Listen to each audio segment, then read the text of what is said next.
Hello students, অধ্যয়নে স্বাগত। আজকে আমি মাধ্যমিক পরীক্ষার লাইফ সায়েন্স নিয়ে তোমাদের কটা গাইডলাইন দেব। দেখো, লাইফ সায়েন্স সাবজেক্টটা যাদের কাছে একটু শক্ত লাগছে, আমি তাদের ক্ষেত্রে বলছি, তোমরা পরীক্ষার জন্য যখন রেডি হবে তখন সবার আগে যে চ্যাপ্টারগুলো সোজা, যেমন ধরো অভিযোজন, প্রাণী হরমোন, চলন গমন, এগুলো একটু তাড়াতাড়ি করে কিন্তু তোমরা দেখে নেবে। এবং তারপর স্নায়ুতন্ত্র, ক্রোমোজোম, এই চ্যাপ্টারগুলো বা অভিব্যক্তি, এইগুলো কিন্তু তোমরা একটা কাজ করতে পারো। 10 ইয়ার্স বা টেস্ট পেপারে যে কোয়েশ্চেনগুলো এসছে তোমরা সেগুলো ফলো করতে পারো। আশা করি তোমরা পরীক্ষায় কমন পেয়ে যাবে।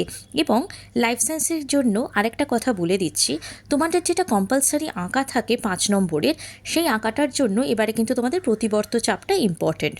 তো এখানে আমি একটা আঁকা তোমাদের দেখিয়েছি, কিন্তু তোমরা এখানে যে পয়েন্টিংটা করা আছে সেভাবে কিন্তু তোমরা পয়েন্টিং করবে না। নেক্সট এখানে দেখো, যেভাবে আমি এক সাইডে পয়েন্টিং করেছি সেইভাবে করবে।